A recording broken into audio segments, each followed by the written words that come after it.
a 6-year-old little girl boards a plane with her mother. But shortly after the plane takes off, the girl disappears from the plane. Everyone on the flight starts looking for her, but no one sees the girl anywhere. Now the question is, where did the girl go from that plane 40,000 feet above? And did they find the girl? Friends, today I have brought the story of a Hollywood masterpiece thriller movie. The movie was released in 2005, and its name is Flightplan. So let's see where that little girl went from the plane 40,000 feet up. At the beginning of the movie, we see a girl. This girl's name was Kelly. Kelly lived in Berlin, Germany, and worked at a plane manufacturing company there. But today, Kelly was feeling very sad, and tears kept falling from her eyes. Because just 4 days ago, Kelly's husband had fallen from a roof while working. Kelly loved her husband Eric very much, but she wanted her husband's cremation to be done in their country, that is, in America. And for this reason, Kelly would take Eric's dead body in a coffin to America. Kelly now goes by bus to a morgue. There, she is shown her husband's coffin, and immediately after that, it is locked. Kelly returns home, and the moments spent with Eric kept appearing before her eyes again and again. Kelly could not believe in any way that Eric was no longer there. It is seen that Kelly also has a little daughter, Julia. She is only 6 years old. Julia is also sad that her father is no longer alive. Kelly then strokes Julia's head and puts her to sleep because tomorrow morning they must catch their flight to America. After putting Julia to sleep, when Kelly comes to the lobby, she sees 2 men in the building ahead who are staring straight at Kelly's room. But shortly after, Kelly sees that the 2 men are no longer there. Kelly does not give much importance to the matter and takes several antidepressant tablets and falls asleep. The next morning, Kelly and Julia take a taxi to the airport. But upon arriving, Kelly sees that their flight has been delayed. And just then, she sees Julia is not beside her. Kelly starts looking for Julia here and there, but the airport is crowded. However, shortly after, she sees Julia standing in front of a shop. Kelly gets very angry. She scolds Julia for coming without telling her. A little later, Kelly and Julia walk from the boarding bridge toward the flight. The plane they are going to take today is a double-decker plane. It has a capacity of about 474 passengers. And Kelly herself designed this plane, so she knows what is in the plane. Now Kelly and Julia check in. Then Julia says, "Mom, I will keep my boarding pass with me." Kelly says, "Yes." Now they enter the plane. They sit in their seats ahead of everyone else. Then, gradually, everyone else begins to arrive. Shortly after, Julia sees through the window that a luggage cart is carrying her father's coffin. Kelly also sees it. Julia says, "Mom, are we taking Dad with us too?" Kelly says, "Yes, darling, we are taking your father with us too." Then Julia draws a heart on the fog of the window glass with her finger. A family was seated right in front of Kelly, with 2 children.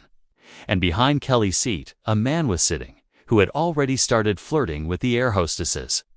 At the front top of the flight were the business class seats, and at the back was the economy class, where Kelly and Julia were. Below that was another economy class, and at the very bottom was the luggage room, where Eric's coffin was kept, along with other luggage. No one was allowed to go there. And just before the flight takes off, the air hostesses locked the luggage room. The morning flight had turned into night, and the captain was talking to his co-pilot about it. Then the captain turns on the seatbelt sign, meaning no passengers could leave their seats. Shortly after, the plane takes off. The plane soon rises 40,000 feet above and begins its journey toward America. It would take about 10 hours to go from Berlin to America. So Kelly says to Julia, "A few seats at the back are empty. Let's go to the back." Julia asks, "Why, Mom?" Then Kelly says, "I am very tired today. You will also take a little sleep with me." Kelly is stunned. She says, "What do you mean?" Stephanie says, "According to our flight records, no one named Julia boarded this plane today. I even just called Berlin, and from the departure gate, I learned that no one named Julia checked in today." Kelly gets extremely angry. She says, "What are you saying? Julia has been with me the whole time. We boarded the plane first, and we came right in front of you." Another air hostess there says, "Ma'am, all passenger details are in this list, and your daughter's name is not here." Kelly gets even angrier. She says, "Look, I have Julia's boarding pass." Saying this, Kelly reaches into her pocket, but only finds her own boarding pass there. The air hostesses now look at Kelly with some suspicion. Then Kelly remembers that at the airport, Julia had her own boarding pass. Kelly immediately goes back to her seat and opens the closet upstairs, but Julia's bag is not there either. Kelly says, "Julia cannot take her bag out from here by herself. She is not that tall. Someone must have taken her." Kelly starts shouting. She says, "We need to search the whole plane now. Bad people do terrible things with little girls. Start looking for Julia immediately." Meanwhile, the air hostesses do not believe Kelly because, first, Julia's name was not on the checking list, and second, Kelly does not have Julia's boarding pass. No one around has seen Julia either. They think Kelly is lying. The air hostesses say, "Please, ma'am, calm down and sit. We'll check when the flight lands." But Kelly says, "I want to talk to the captain right now." The air hostesses say, "The captain won't talk to you suddenly like this." Kelly then starts running. She runs straight past the business class at the front of the plane and reaches the pilot cabin door. She bangs on the gate loudly and says, "Captain, please, I want to talk to you." Meanwhile, someone comes from behind, grabs Kelly's hand, and restrains her. That person says, "I am a flight marshal. If you don't calm down, I will arrest you." Kelly calms down a little. It is then seen that the man who had been sitting behind Kelly, flirting with the air hostesses, is indeed an air marshal. His name was Carson. Carson says, "You want to talk to the captain? No problem. But until the captain comes himself, you cannot speak with him." A little later, the captain comes out. Kelly shows him Julia's passport. She says, "Julia came with me. We were the first to board the plane." The captain asks Stephanie, "Are you sure Julia's name is not on the check-in list?" Stephanie says, "Yes, Captain. I checked twice." The captain then asks another air hostess who is standing near the gate when passengers boarded. But she says, "I don't remember exactly." The flight had a capacity of 474. And at that moment, there were about 425 passengers on board. So it is impossible to remember everyone's face. Now Kelly says to the girl, "Did you tell the captain about the doll?" The captain says, "What doll?" Then Kelly says, "Julia's doll was under the blanket where she was sleeping, and she always takes this doll with her wherever she goes." Now the captain says, "Ma'am, did you have any drinks after boarding the flight?" Meaning the captain was indirectly asking Kelly if she had taken any intoxicants. Kelly realizes what the captain is trying to imply. She says, "No, I haven't had any drinks, and I am not intoxicated at the moment. Like the other passengers, I do have some sleeping pills and some anxiety and depression medications." Then the captain says, "How long have you been taking these?" Kelly says, "Only for a few days. Ever since my husband fell from the roof and died. Since then, I have been taking these medications, and today, my daughter and I are taking my husband's body back to America."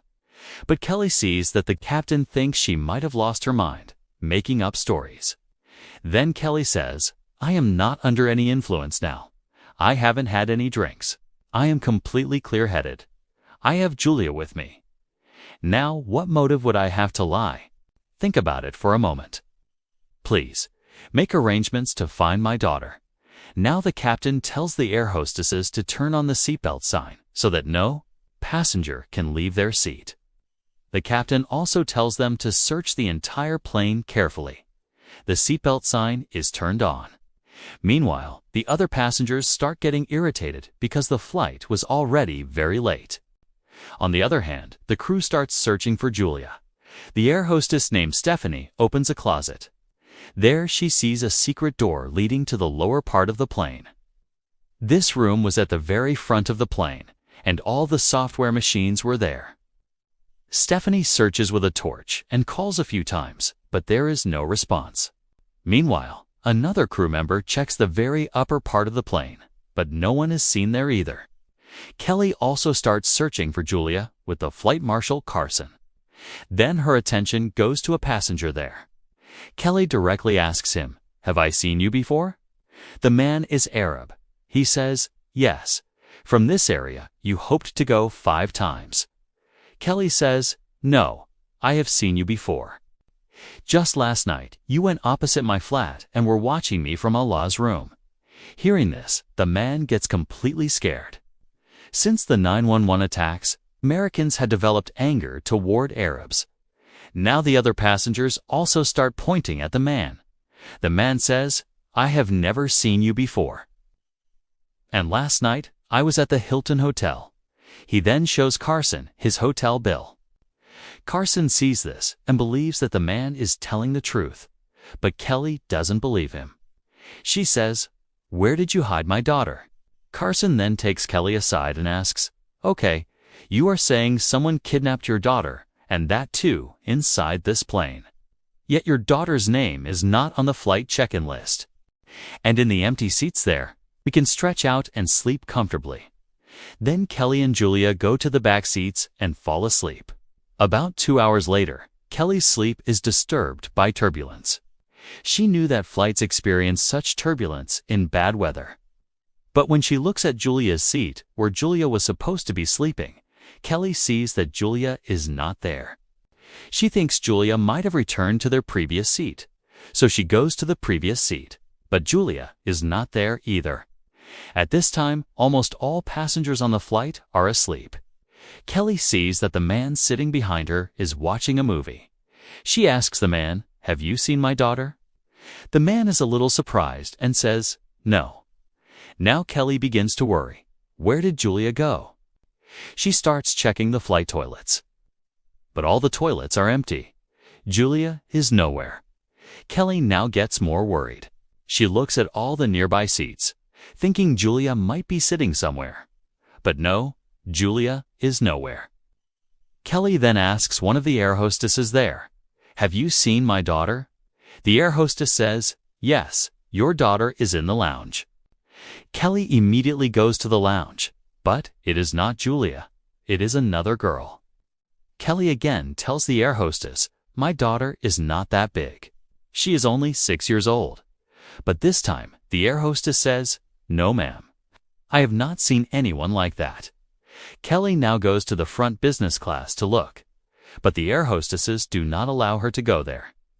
They say, "There is no little child here." Kelly quickly goes to the lower economy class. She checks carefully here and there, but Julia is nowhere. She checks all the toilets, but no, Julia is nowhere.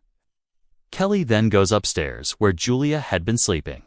There she sees Julia's doll. Kelly knew that whenever Julia went somewhere, she took this doll with her. But her doll is here. A bad thought comes into Kelly's mind. She runs back to their seats, thinking that maybe this time she will see Julia there. But no, the seat is completely empty. A girl sitting nearby asks Kelly, "Are you looking for someone?" Kelly asks her about Julia, whether she has seen her around. But the girl also says, "I haven't seen anyone like that." Meanwhile, an air hostess comes over. Kelly tells her the whole incident. The air hostess, whose name was Stephanie, then makes an announcement inside the flight that a 6-year-old little girl is missing. If anyone sees her, press the call button. This announcement is made everywhere, and even the pilots hear it. Hearing this, the pilots laugh. They say that nowadays children are very naughty, and they are even playing hide-and-seek on the plane. But it is seen that even after a long time, no call button is pressed. Another air hostess tells Kelly, "Don't worry, your daughter is fine. She will come back." Kelly says, "No, her mind is not okay now. Do one thing, turn on the seatbelt sign. Then we can search the whole plane properly." The air hostess says, "Our flight is already very delayed, and turning on the sign now will make it even later." But Kelly pays no attention. She says, "There are N closets on this flight, 4 upstairs and 5 downstairs. Besides, the plane has a gallery, crew quarters, and a small child can go there, which no one has checked so far. So turn on the sign quickly so we can search for Julia." The air hostess then says, "Okay, ma'am, go back to your seat. We will talk to the captain and let you know." Kelly returns to her seat. There she sees a little boy and girl right in front of her previous seat. Kelly asks them if they have seen Julia, but they also say, "No, we haven't seen her." They didn't even know that there was a little girl behind their seat. Kelly then sees 2 air hostesses talking among themselves, occasionally looking at her. Kelly realizes they know something that they are not telling her. She immediately goes there, but seeing Kelly, the air hostess, Stephanie, moves away and talks to someone on the phone. Kelly gets scared. She says, "What happened to Julia? Is she okay? And are you hiding something from me?" Stephanie then says, "Sorry, ma'am. I think your daughter is not on this plane." Meanwhile, those men were at the hotel last night, and there is proof of that. Now, do you think anyone would kidnap your daughter? Is she someone special? Kelly thinks for a moment. Then she says, "Maybe these Arabs want to blackmail me because I am a flight engineer. I can design flights." Saying this, Kelly runs toward the man again and jumps on him, trying to hit him. The man struggles with Kelly, and an air hostess gets thrown aside. Carson then grabs Kelly and says, "If you do this again, I will arrest you." Meanwhile, Kelly sees that the seatbelt sign is turned off, meaning the flight crew has stopped searching for Julia. Kelly cannot understand anything. She goes again to talk to the captain. Meanwhile, because the seatbelt sign had been on for so long, a crowd had gathered in front of the toilets. Soon, Kelly finds the captain. She says, "Have you found Julia?" The captain says, "Come aside. I cannot tell you here." Kelly says, "You can tell me right here." Then the captain says, "Julia is dead." Kelly becomes completely still. She says, "You found her?" The captain says, "No, Julia is not on this plane. After your husband's accident, the hospital where he was admitted was called in Berlin. They said that only your husband was admitted that day. Your daughter Julia was not with him. She jumped with her father from the roof and died at around 2 a.m. That night, it feels like thunder has struck Kelly's head. She cannot believe this. She says, "That's impossible. When Eric fell from the roof, Julia was playing in the park. Today, she came with me on this flight." At this moment, everyone realizes that Kelly has mental issues. Perhaps that is why her husband jumped from the roof. Kelly has not been able to come out of that grief. She still believes her daughter is with her. Now the question is, what is the truth? Does Kelly really have a mental problem? And the Julia we have been seeing since the beginning of the movie, is she imaginary? And if Julia is really on the flight, then where did she go 40,000 feet above? Why can't anyone find her? The captain says, "Look, we understand your mental state, but I cannot disturb the remaining 425 passengers just based on your imagination." Then the captain tells Flight Marshal Carson to take Kelly back to her seat. At that moment, Kelly starts running. But the Arab man comes in front of her, pushes her down, and Kelly hits her head on a seat, losing consciousness. After a while, Kelly regains consciousness. She sees an elderly woman sitting beside her, and she is handcuffed by her own hands. The elderly woman says, "I am a therapist. I understand your pain. Often when we suffer too much, we cannot accept reality." Tears start rolling down Kelly's eyes. She talks to the woman about Eric, about Julia, about how happy they all were. At this moment, Kelly looks out the window, and she sees a heart drawn on the glass of the window. Seeing it, she remembers Julia made this. By now, Kelly is almost convinced that she might actually be losing her mind. But seeing the heart on the window, she becomes completely sure that Julia is indeed on the flight. She acts a little, saying, "I want to go to the toilet and be alone for a while." Carson takes Kelly to the restroom and removes her handcuffs. He stands by the door to make sure she doesn't go anywhere. Inside the restroom, Kelly has a different plan. She knows all the details of the plane. She opens a panel on the ceiling at the very top of the plane and climbs up. She opens a box there containing multiple connections, which she knows how to operate. Meanwhile, Carson knocks on the restroom door. Why is it taking so long? Kelly pops her head out and says, "I need a little more time." Kelly goes back to the box and manipulates a cable into another jack. Immediately, the plane's emergency mode activates and all oxygen masks drop down. Passengers panic. She then uses another jack to create a small short circuit, turning off all lights inside the plane. Everyone screams in fear, and the air hostesses try to calm them. At the same time, a passenger attacks the Arab man, thinking he is behind the chaos. Carson restrains the man. Meanwhile, Kelly leaves the restroom and heads straight for a secret lift that leads directly to the luggage compartment. She begins searching for Julia there. Previously, the captain had not allowed this area to be searched because it contained very heavy cargo, and moving anything could endanger the plane. Kelly finds a car and thinks Julia might be trapped inside. She breaks it open and looks, but Julia is not there. She opens the trunk, as well empty. Seeing the emergency signal, the captain arrives and asks, "Where is Kelly?" Carson replies, "Why?" The captain says, "No emergency has occurred.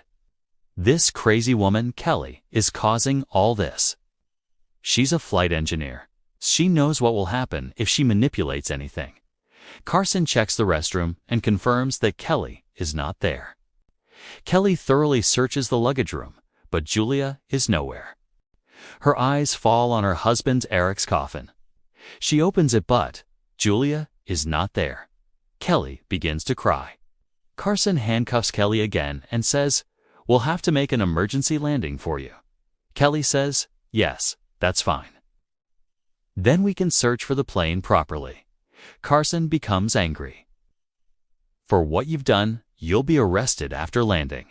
And if your daughter Julia exists, why hasn't anyone on this plane seen her even once?" Carson takes Kelly to her seat. The other passengers applauded because they had been inconvenienced by this crazy woman. Kelly sits and tries in every way to convince Carson that Julia really is on the flight. Carson slowly begins to believe her. Yes, maybe Julia is here because Kelly's behavior is entirely normal. Kelly calls Stephanie to come beside her while Carson goes to speak to the captain. Now comes a shocking twist. Carson is seen at a secret chamber leading directly to the luggage room instead of the pilot cabin. He goes down the secret lift to the luggage room and reaches Eric's coffin. He pulls the fabric beside the coffin, revealing 2 bombs with their remotes stored there. Carson sets the detonators and moves to the front of the plane, where many software machines are located. He sets the bombs there. Then they see a little girl lying there is Julia, the one Kelly and everyone on the plane has been searching for. This proves that Kelly was not insane. She was telling the truth. Julia's disappearance was orchestrated by Carson, who had hidden her and also set up the bombs in the plane's front section. The next question is, what was Carson's real goal? Carson approaches the captain, saying, "That crazy woman Kelly gave me this note. She said she has set a bomb somewhere on this plane. Transfer 20 billion immediately, or another accomplice of hers, who has the remote, will detonate it." The captain panics. "I want to speak to Kelly." Carson replies, "No, Kelly doesn't want to talk to anyone now. But once the money is transferred, you can land at the nearest airport. She will release all crew and passengers. Carson wants a private jet at that airport. No passengers should be informed." His plan is clear. First, make Kelly look crazy in front of everyone, then threaten the captain with the plane hijack and demand the money. Carson tells Kelly, "I spoke with the captain." The plane will make an emergency landing. Once the passengers are off, we can search the plane together. Kelly feels reassured but doesn't understand Carson's full motive. Soon the captain calls Carson, saying Kelly has transferred all the money. Now, we will land at the nearest airport. Soon the massive plane lands, and passengers slowly begin to disembark. Carson tells Kelly, "Stay quiet. My passengers know you will be arrested." Oh. Once they leave, you and I will search the plane. Outside, police and special forces surround the area. Kelly still doesn't understand what is happening. Once all passengers have left, the captain also disembarks. Kelly runs toward the captain, which Carson did not want, because if they talk, the captain might realize Kelly's entire plan. Kelly tells the captain, "Please, don't remove anything from the plane. I want to search for everything. Once I find my daughter, you will have to apologize to me because you didn't help me look for her." The captain gets angry. "We've already received all the money. The private jet is ready. There's no need for this drama about a missing child." Kelly then says, "What do you mean? Whose money are you talking about, Carson?" She realizes that if she wastes more time, the plan will fail. She says, "I'm going to speak to the agents." Carson slowly begins to descend the plane. Kelly senses something is wrong and runs outside, seeing a massive police force, just like during a hijack. Kelly then sees Carson reaching into her pocket. In that moment, she realizes everything Carson has falsely accused her of hijacking. She understands that if Carson leaves the plane, he will press the bomb's trigger. Acting like a hijacker, Kelly shouts, "You'll leave only when I say so." Carson returns and realizes Kelly has figured out his plan. Kelly asks, "Where's my daughter?" Carson replies, "We'll discuss that later. First, tell all the crew to leave, or I'll press the bomb's trigger. Your daughter will be the first to die." Kelly then tells the captain the whole truth. Carson says, "What's the point? They already think you're faking losing your child to hijack the plane, and now you want to make me the hijacker instead." Kelly realizes Carson has exposed them. Kelly goes inside the plane and tells all the crew to leave. She tells Carson, "Give your gun to the captain," since there's a hijacker in front of the captain. Carson has to listen to Kelly. As soon as the captain leaves, Carson locks the gate. At that moment, Kelly hits Carson on the head with a fire extinguisher. Carson falls to the ground. Kelly takes the bomb S remote from Carson's pocket and locks it to the gate with handcuffs. Then Kelly sees Steph from behind, holding a large rod. She realizes this flight attendant is also working with Carson. Meanwhile, Carson pulls a gun hidden near his foot. Before he can fire, Kelly dives to the side. Carson breaks the handcuffs and tells Steph to stay there so Kelly cannot escape. Kelly runs toward the business class section. Carson continues shooting from behind. Kelly enters the pilot's cabin and locks the gate. The cabin gate is strong, so Carson's shots have no effect. Kelly quickly plans to reach Julia. Outside, Carson stands with the gun. Kelly opens the pilot cabin ceiling and drops a book inside, making Carson think she might go toward the toilet. Taking advantage of this, Kelly exits the pilot cabin and goes to find Julia. On the way, she sees Steph, who had removed Julia's name from the checklist. Kelly punches Steph, sending her flying. Kelly uses a secret lift to reach the front section of the plane where Carson had placed Julia. She sees that Julia is unresponsive, clearly under the influence of a strong drug. From the roof, Carson realizes Kelly has tricked him. He starts moving toward Julia, but then sees the plane gate is open and Steph is escaping outside. Carson descends, but his condition is weak. Kelly rescues Julia. Carson also arrives, and his plan had been to leave the plane and remotely detonate it from outside. Carson knows that Kelly has another assistant among the passengers, so he doesn't suspect her. Kelly hides with Julia behind the machinery. Carson limps toward the spot where Julia had been lying, but she is no longer there. Kelly stays hidden, suspecting that perhaps Eric was thrown off the roof by Carson's men. Kelly puts Julia inside the chamber and enters herself. Carson sees her. The bomb's remote is in Kelly's hands. Carson says, "You won't press that remote, or you'll die." Kelly replies, "No, I won't. Die you will." She locks the chamber gate and presses the remote button. Immediately, a massive explosion occurs, and in moments, everything in the room, including Carson, turns to ashes. Outside, the captain and police are watching. They say, even after getting the money, "It was that girl who triggered the bomb." Kelly knew from her design of the plane that locking the chamber would contain the blast and prevent it from affecting other areas. Everyone outside looks toward the plane. Then a flight attendant sees Kelly walking out, holding something in her arms. The captain says, "That's her daughter, Julia." Everyone is shocked. The captain and everyone else realize that Kelly had been telling the truth all along. They just hadn't believed her. Later, the police arrest Steph for conspiring with Carson. They also arrest the morgue assistant from the Berlin hospital who had falsely reported Julia's death. Then the captain personally approaches Kelly and apologizes. The passengers also turn their attention to her. Kelly forgives everyone, and that's how the movie ends. Now, a question arises. Why did no one notice Julia on the plane? The movie doesn't explicitly explain, but some assumptions can be made. There were about 425 passengers on the flight. Among so many people, it's easy for a small child to go unnoticed. Additionally, both Kelly and Julia were quiet and not talking to anyone due to their distress. And Julia was asleep at times, so no one noticed them.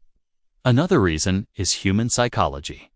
When the flight attendants announced that Julia hadn't boarded, even if someone had seen her, they wouldn't have recalled it without conscious effort. Because of Kelly's story and her condition, people naturally misunderstood the situation. Finally, when the morgue reported that Julia had fallen from the roof and died, everyone became certain that Kelly had been telling the truth. Friends, what did you think of this movie? Let us know in the comments. For more movies like this, subscribe and stay tuned. See you in the next video. Until then, stay well and healthy.